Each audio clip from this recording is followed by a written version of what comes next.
Un saludo muy especial para todos. Yo soy Luisa Fernanda Durango, cardióloga, ecocardiografista, jefe del servicio de ecocardiografía y coordinadora del programa de especialización en ecocardiografía.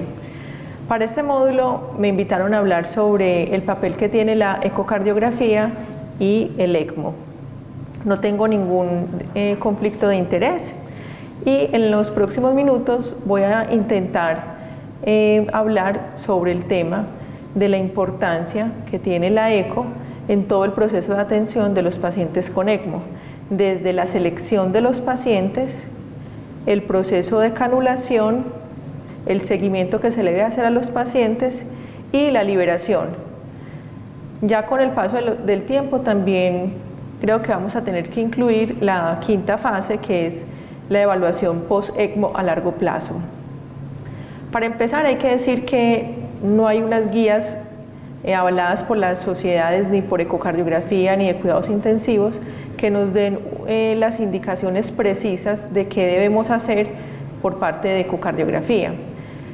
Todo lo que hemos recogido ha sido de recomendación de expertos, algunas revisiones y la experiencia que hemos venido construyendo a lo largo de los años.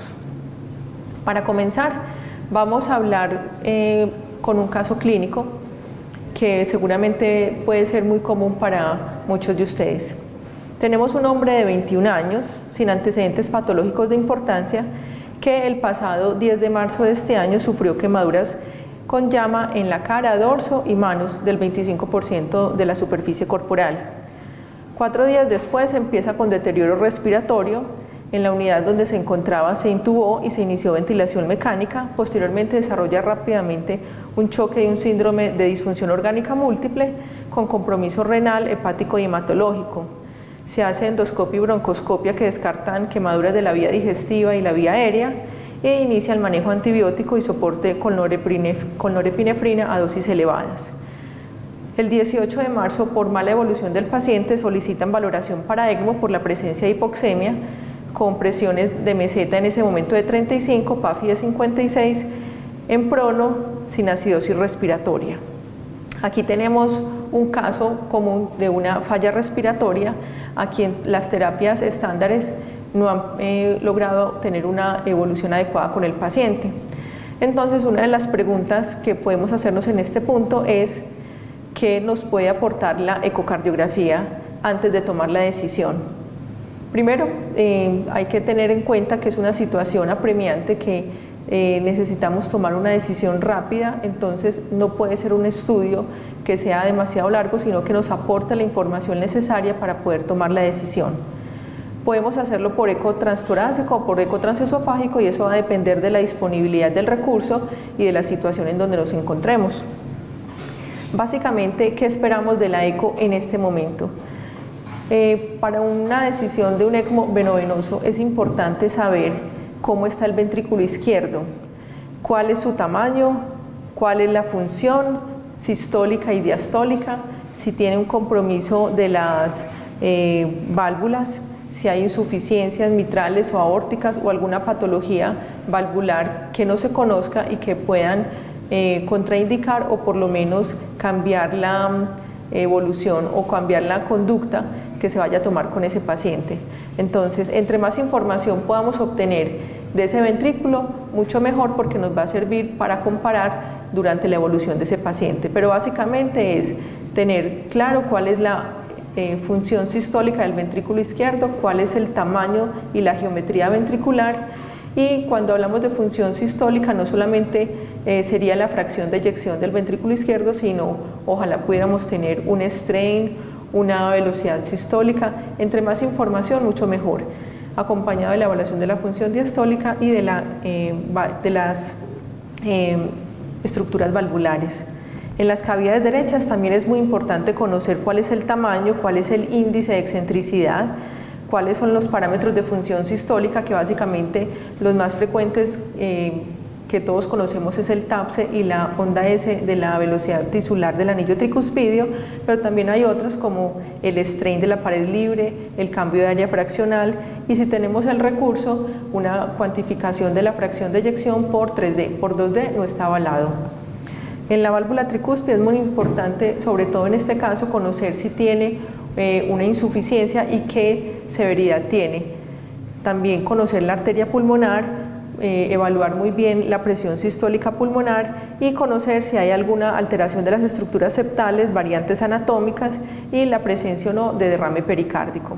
En estas proyecciones vemos el ventrículo derecho, la función que nos podemos evaluar por el apical 4 cámaras enfocado al ventrículo derecho, el TAPSE a través del modo M, la velocidad sistólica del anillo tricuspidio, la presión sistólica calculada por la regurgitación de la válvula tricúspide y aquí está representado el strain de la pared libre. Para el paciente del caso clínico que les presenté del 18 de marzo nos informan que el ventrículo era de tamaño normal con una fracción de eyección del 55% con parámetros de función diastólica normales.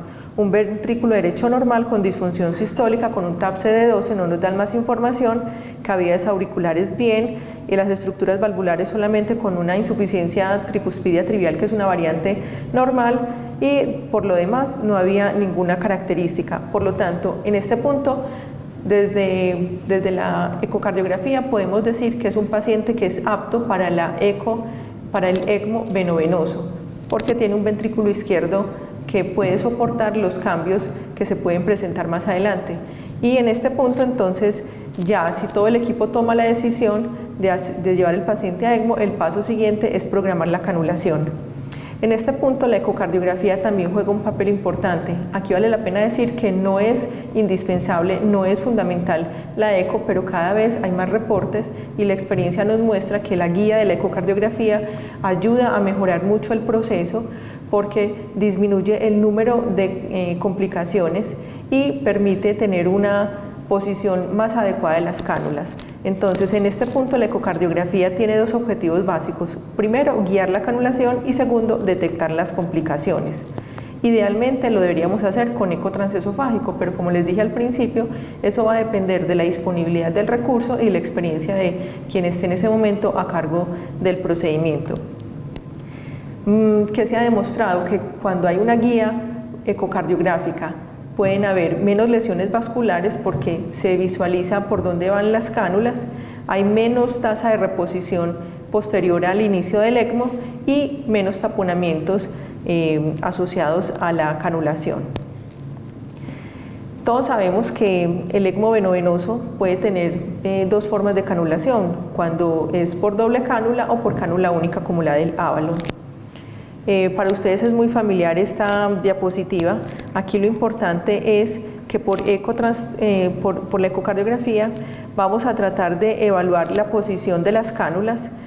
Lo que primero arrancan en el proceso es poner la cánula de drenaje, que en la teoría dice que debe estar el extremo distal en la porción hepática de la vena cava inferior por debajo de la unión de la cava con la aurícula derecha. En esta representación aquí está la llegada de la cava inferior a la aurícula derecha y este sería un punto ideal para dejar la cánula de drenaje. Posteriormente habría que poner la cánula de retorno que se ubica en la aurícula derecha y generalmente se pone en la yugular, configurando así un sistema fémoro-yugular, o también puede avanzarse un poco hacia la mitad de la aurícula derecha y en este caso estaríamos frente a un sistema femoroatrial. Ambas cánulas se pueden visualizar perfectamente con el eco transesofágico o en su defecto también, de acuerdo a la ventana y a la capacidad del operador, podríamos llegar a tener una buena abordaje con el eco transtorácico. Aquí es simplemente una representación de cuáles son las configuraciones que se pueden poner, fémoro-yugular en la primera o canulación fémoro-femoral en la segunda. En esta proyección estoy mostrando por eco transesofágico en la vista bicava, que es quizá la que más información nos aporta para este paso de la canulación, en donde vamos a evaluar muy bien la cava superior. Este es el septum interauricular, esta es la aurícula derecha y esta es la cava inferior. Entonces, ¿qué es lo primero que hace el cirujano o quien esté haciendo la canulación?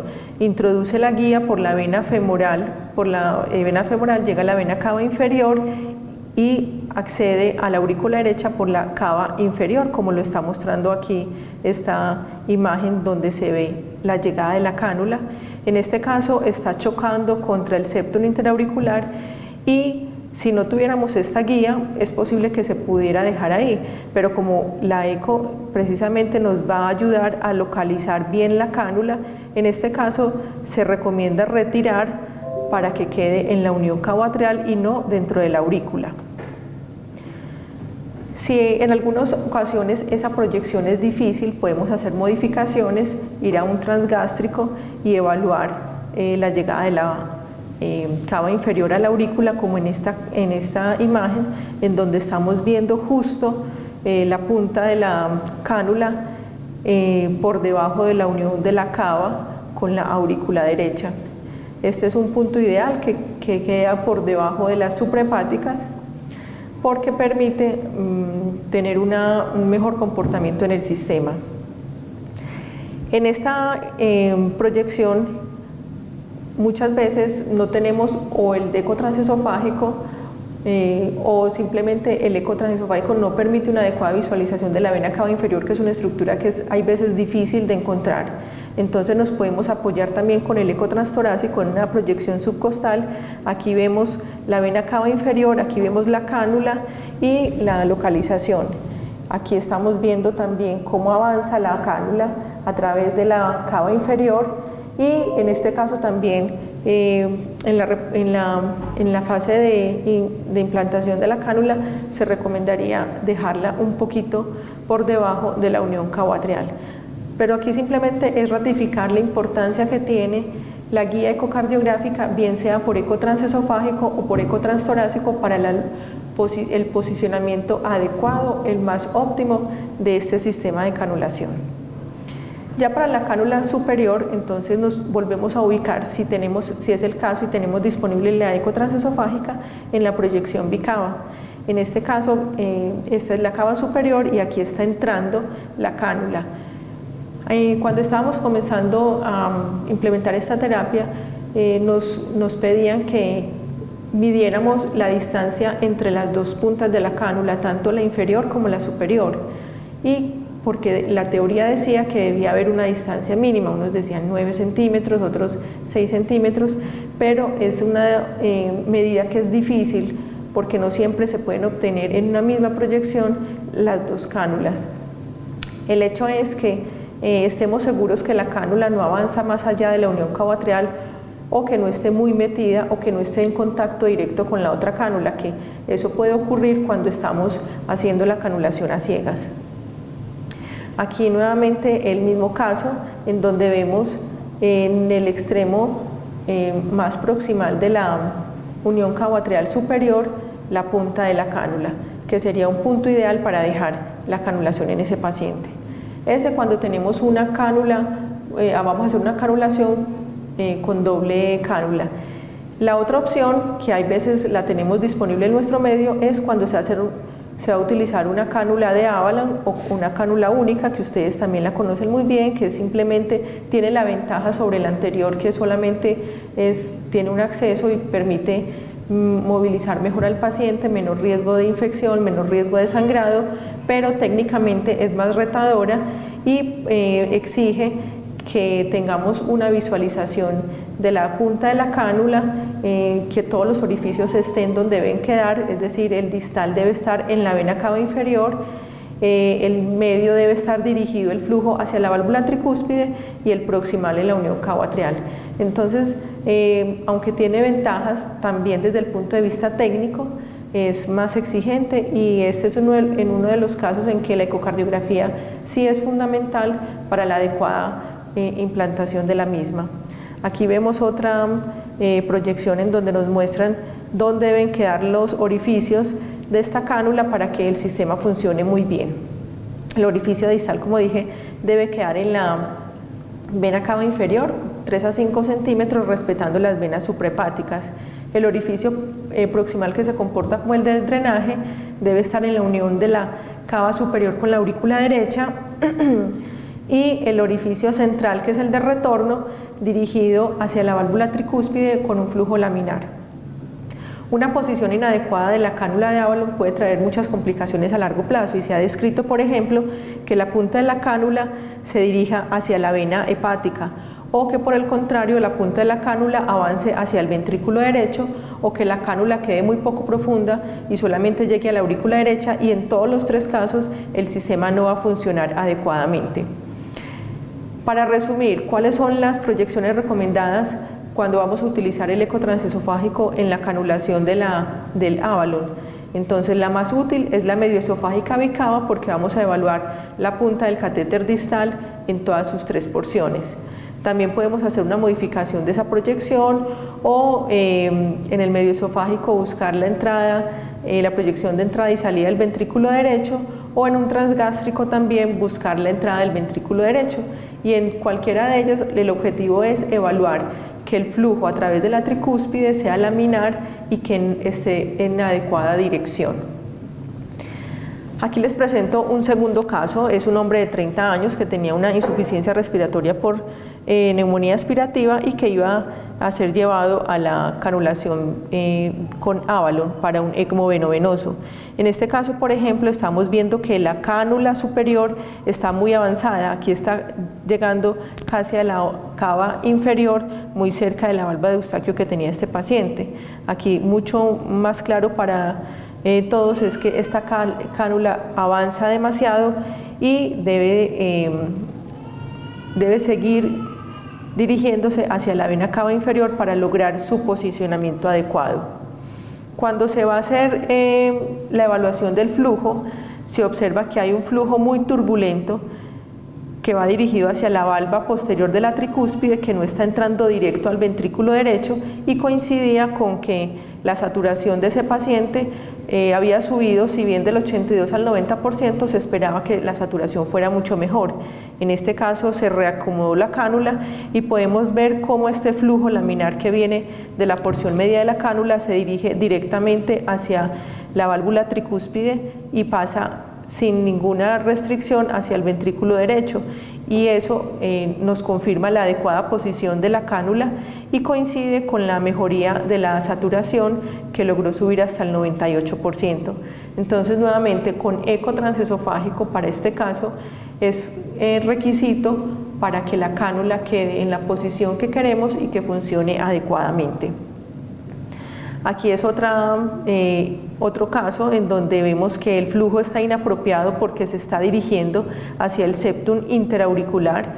Entonces hay que reacomodar la cánula porque nos interesa es que el flujo se vaya para la válvula tricúspide y no en la dirección contraria hacia el septum interauricular. Una vez se ha terminado la canulación, la eco debe descartar primero que haya una posición incorrecta, como la que vimos en uno de los casos que iba hacia el septum intraauricular, que no se vaya a dirigir hacia el seno coronario, que pase por un defecto del septum hacia la aurícula izquierda, o que choque contra una de las valvas de la tricúspide, o que se vaya la punta distal hacia el ventrículo derecho. Otras complicaciones que se pueden detectar inmediatamente es la presencia del derrame pericárdico o lesiones en la cavidad, en cualquiera de las cavidades derechas, aurícula o ventrículo. Y que haya también succión del septum, o sea que el sistema de drenaje no esté funcionando y que por el contrario estén generándose obstrucciones en la cánula de drenaje. Siempre que se dé inicio del ECMO, la eco debe confirmar que el flujo por Doppler color es adecuado a través de los mismos, y se puede incluso evaluar cada uno de los orificios donde se verifica que hay flujo adecuado de forma laminar. Ya una vez el ECMO arrancó, debemos hacer un seguimiento de los pacientes. Para un ECMO venovenoso, realmente la monitorización de la eco va a depender de la evolución clínica. No hay una directriz que nos diga cada cuánto lo debemos hacer, pero cuando lo vamos a hacer debemos prestar atención a evaluar nuevamente cómo está el tamaño y la función de ambos ventrículos, cómo están las aurículas, ver si aparecieron algunas insuficiencias valvulares que puedan estar alterando la condición de ese paciente, descartar una de las principales complicaciones de este sistema, que es la presencia de trombos, y alertar cuando se observa la presencia de contraste espontáneo. También si hay derrame pericárdico, y siempre, así hayamos evaluado el posicionamiento, la canulación por eco, ellas se pueden desplazar por alguna razón y por lo tanto cada vez que hagamos un eco para seguimiento de ECMO venovenoso debemos confirmar la posición de las cánulas y el flujo por Doppler. Aquí tenemos una imagen en donde estamos viendo que la cánula choca contra la pared de la vena cava, no tiene la dirección paralela al vaso y por lo tanto se considera que se debe reacomodar esa cánula. Aquí tenemos otro seguimiento. Aquí vemos un paciente con un ECMO venovenoso y canulación de Avalon, en donde en esta proyección subcostal vemos muy bien cómo está la cánula que está pues dentro de la vena cava inferior, para mi gusto muy desplazada hacia la vena cava inferior, posiblemente necesita reacomodarla. Y en este caso estamos viendo cómo el flujo es ligeramente turbulento hacia la válvula tricúspide. Entonces, si el paciente no tiene los parámetros de ECMO adecuados, en estos dos casos se debería reevaluar y considerar la posibilidad de un reposicionamiento de las cánulas. Aquí estamos viendo que el flujo se está yendo a las suprahepáticas y eso también puede alterar el circuito. En este caso estamos viendo una de las complicaciones más temidas, que es la formación de trombos. Aquí en una de las puntas de la cánula, todas esas imágenes ecodensas al interior de la aurícula derecha se confirmaron que fueron trombos. En este caso es con un eco transesofágico que nos permite una mejor resolución, pero definitivamente siempre debemos buscar la presencia de una imagen ecodensa que nos alerte sobre trombos, que es bastante frecuente en estos pacientes.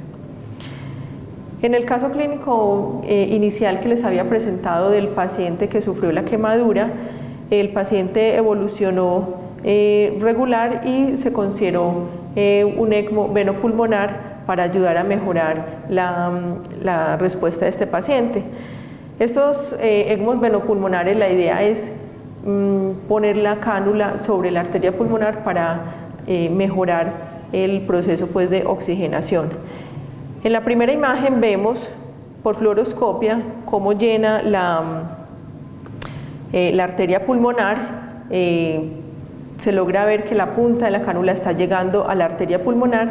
Sin embargo, por la eco tenemos una mejor visualización de la localización exacta de la cánula, en donde podemos definir que ya pasó el nivel valvular y que su extremo distal se encuentra por encima de la misma.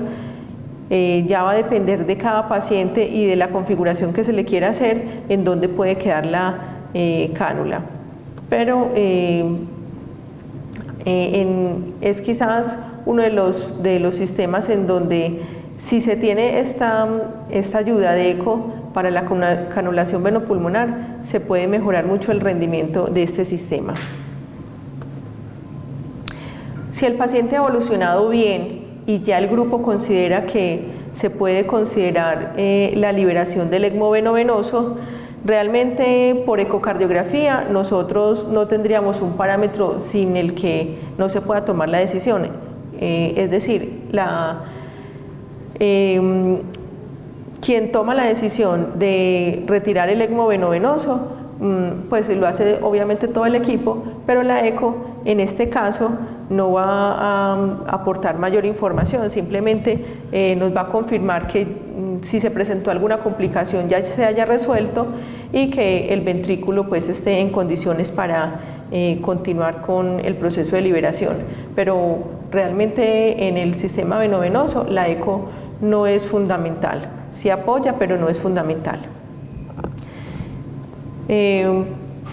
Vamos a presentar un tercer caso clínico, dejando ya a un lado el ECMO venovenoso. En este caso tenemos un hombre de 72 años, hipertenso y diabético, que ingresó por una angina inestable increciendo con criterios primarios de alto riesgo. Se llevó a coronariografía, que se encontró enfermedad coronaria significativa, que requirió cirugía el 25 de abril del presente año, y en cirugía se le tuvo que hacer endarterectomía. La evolución en el posoperatorio no fue la más adecuada, requirió inserción de marcapasos transitorio, estuvo inestable hemodinámicamente en el posoperatorio inmediato, terminó en un choque profundo con una falla cardíaca derecha grave. Este no es un caso infrecuente y afortunadamente en nuestra institución tenemos la posibilidad de tener el ECMO y entonces para este caso particular se consideró que en este paciente debíamos llevarlo a un ECMO venoarterial, que obviamente pues tiene muchas más indicaciones que el choque cardiogénico, como sería el paro cardíaco refractario, la falla primaria del injerto después del trasplante, una miocarditis severa o una intoxicación o sepsis por disfunción miocárdica severa. Independiente de cuál es la causa, la ecocardiografía antes de un ECMO venoarterial es fundamental, primero, para confirmar cómo está la función ventricular y segundo, descartar algunas situaciones que nos pueden complicar o nos pueden hacer tomar otra decisión frente a esta terapia de ECMO, como sería la presencia de una insuficiencia aórtica significativa, la disección de aorta, un derrame pericárdico que nos explique la condición actual del paciente. Nuevamente también, como se hizo con el ECMO venovenoso, de acuerdo a la disponibilidad del recurso y a la entrenamiento de la persona que esté haciendo el procedimiento, se puede optar por un eco transtorácico o un eco transesofágico. Para la conulación del ECMO venoarterial puede ser de forma central dentro de cirugía. En este caso el drenaje, la cánula de drenaje va directamente a la aurícula derecha, la cánula de retorno puede estar localizado en la aorta ascendente, ojalá que el flujo no se dirigiera y estuviera cerca a la válvula aórtica para evitar recirculaciones. Aquí por ejemplo vemos en esta transesofágico tenemos un 4 cámaras y en este extremo proximal a la aurícula derecha está la punta de la cánula. En esta segunda imagen vemos en un eje largo de la aorta cómo está llegando la cánula en la raíz aórtica. Aquí pues desafortunadamente el flujo está muy dirigido hacia la válvula aórtica porque le gustaría a uno que fuera en la dirección opuesta, pero precisamente pues la eco es la que va a ayudar a guiar esa adecuada localización. La otra opción del ECMO venoarterial es que sea una canulación periférica en la cual la cánula de drenaje va a estar, de drenaje venoso va a estar localizado en la aurícula derecha hacia la pared lateral, ojalá lejana del septum interauricular y de la válvula tricúspide, en la unión cavo-atrial de la cava inferior o de la cava superior. La cánula de retorno arterial se va a localizar en la aorta abdominal o en la arteria ilíaca. Esa localización nosotros no la vamos a visualizar por eco transesofágico porque está muy lejana a la sonda que nosotros utilizamos, pero sí podemos ver la posición de la guía, confirmar que esté intraarterial. Este es el ejemplo de lo que les estoy diciendo. Aquí estamos viendo la aorta. Simplemente estamos viendo que ahí hay una guía, pero no podemos estar pues confirmar la posición exacta de la cánula, no, simplemente decimos está intraarterial. Para el ECMO venoarterial, ya una vez arranca el sistema, sí se debe hacer una monitorización estricta con ecocardiografía. Debemos evaluar muy bien el tamaño y la función biventricular, el tamaño de las aurículas, el comportamiento de las estructuras valvulares, definir si hay insuficiencias valvulares nuevas, descartar trombos que también se presentan con mucha frecuencia o la presencia de contraste espontánea. Complicaciones también se presentan como el derrame pericárdico. Hay que evaluar igualmente la posición de las cánulas y los flujos por Doppler.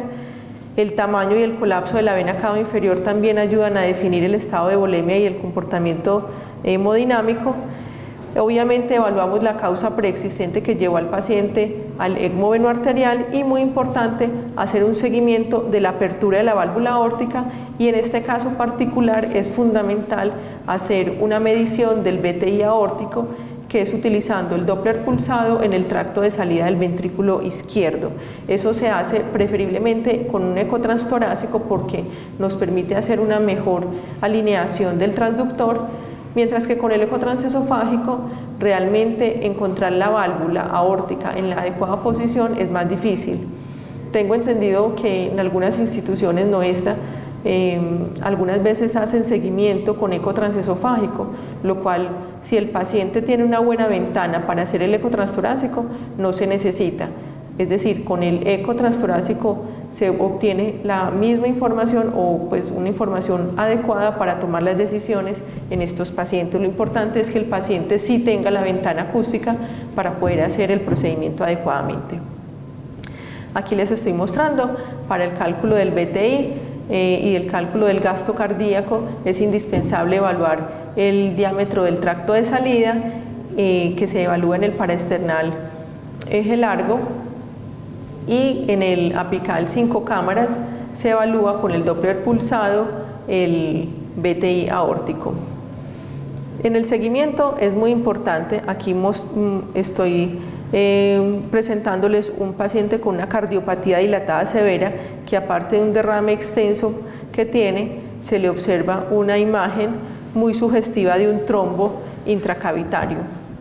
En este segundo caso vemos un ventrículo igualmente dilatado, muy hipocinético, con unas imágenes ecodensas también sugestivas de trombos. Y en este otro, se me pasó, y a ver, es que aquí en esta imagen también vemos un trombo apical gigante que obliga pues a reevaluar el estado de coagulación del paciente. Este es un transesofágico en donde vemos que la válvula aórtica no está abriendo y que hay un contraste espontáneo muy importante en toda la cavidad ventricular, especialmente hacia el tracto de salida. Este es otro eco transesofágico en un eje corto en donde vemos que el ventrículo derecho está totalmente ocupado por una imagen ecodensa que corresponde a un gran trombo y que se dirige hacia la arteria pulmonar. De acuerdo a la evolución del paciente, cuando estamos considerando la liberación del ECMO en el sistema veno-arterial, por ecocardiografía debemos evaluar primero los signos de recuperación de la función ventrícula que nos permitan contemplar la posibilidad de que sí va a poder soportar sin el ECMO. Y fundamental que haya apertura de la válvula aórtica. Si usted no ve la apertura de la válvula aórtica por eco, probablemente el éxito de la liberación del ECMO no vaya a ser la mejor. Se han descrito varios protocolos, en nuestra institución nosotros no lo hemos creado, pero se ha ido construyendo con la experiencia que tenemos de los pacientes.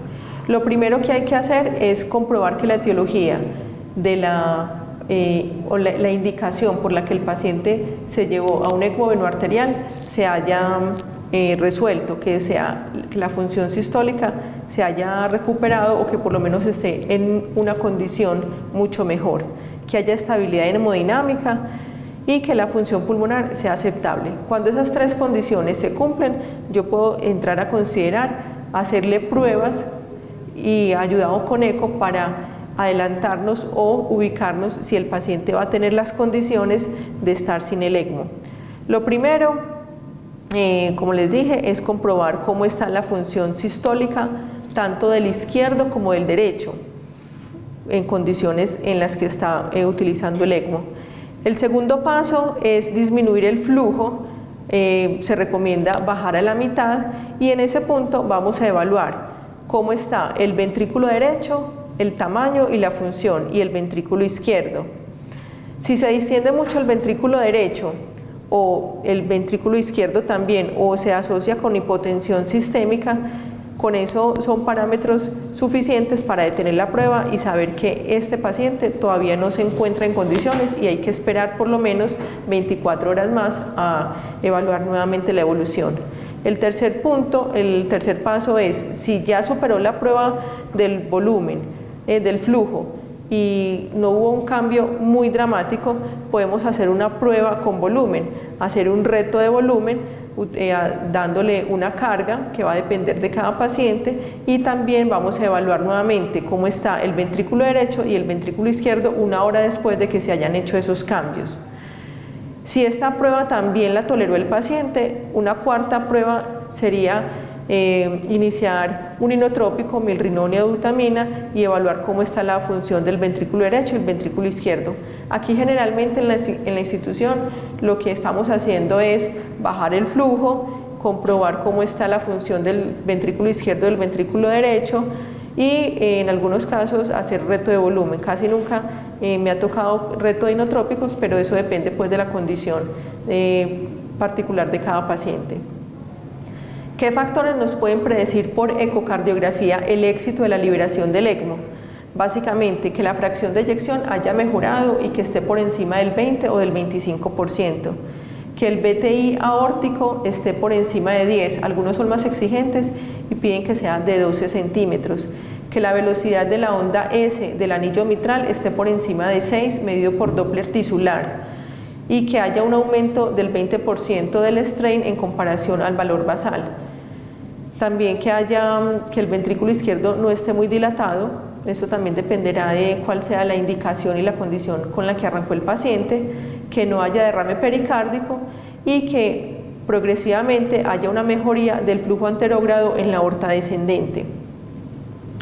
Si esos parámetros los tiene la mayoría, específicamente es casi que mandatorio el BTI aórtico, que esté por encima de 10, podemos sugerir y proceder a la decanulación.